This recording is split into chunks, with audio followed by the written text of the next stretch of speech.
Marital status has nothing to do with one's capacity to serve. And I love how he said that. Marital status has nothing to do with one's capacity to serve. And you think about this, it's like, what I really love about this is that he's talking to everyone when he says that. He's talking to the singles to lift them up and say, hey, you don't need to wait until you're married before you start making contributions that are important to God's purposes here in this world. You don't need to wait. You can get busy today. You can make contributions that are important. And that's a message we've been sharing, I don't know how long here on Join the Journey Radio. When you adopt a personal ministry, you can make a difference in the lives of other people. But he's also, the other reason why I love this is that he's also talking to the marrieds, right? Marital status has nothing to do with one's capacity to serve. I think the church is actually starting to make a more overt, I don't even know the word I'm looking for here, it's escaping me. I think the church is making a more overt reaching out. The word's escaping me today. I don't know what the problem is. You turn my brain on. So yeah, it's just, they're just being more direct about helping people to understand that, singles have contributions to make and we shouldn't overlook them when considering them for callings that need to be filled, both in the ward and in the stake. And I've seen that in, my own, life as a single adult. I've been very blessed to hold a number of different callings.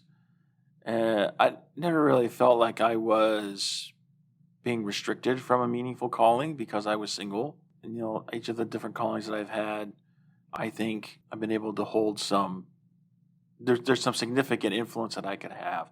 And sometimes that significant influence was simply because I was single. I can remember, in a prior ward where I served as a second counselor in an elders quorum presidency. And it was really just, a brilliant stroke of, genius.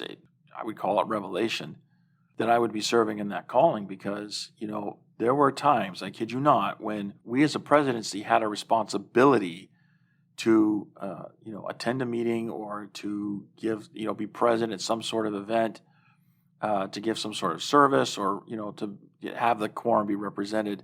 And I can't tell you how many times that, my president had some family obligation and a first counselor had some obligation. And so because I didn't have those family obligations that they had, because I'm single, I was able to fill in and they were able to tend to their family responsibilities and everything was taken care of. So, I'm just really just excited to see the church, being more direct about it and coming out and saying, hey, don't restrict single people from serving in significant positions in the ward and the stake. And, certainly I'm in a stake that has that sort of attitude. Otherwise, I don't think I would be stake executive secretary. Really, this calling I have now, I think, has been the most challenging calling I've had to date.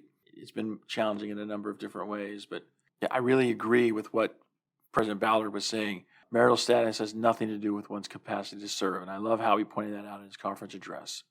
Howdy peeps. I hope you enjoyed this clip from the Join the Journey radio program. And if you did, be sure to click subscribe so you can get more clips in the future. And be sure to check out the Join the Journey radio program broadcast every Wednesday night on the Join the Journey radio network. Find more information at jointhejourneyradio.com.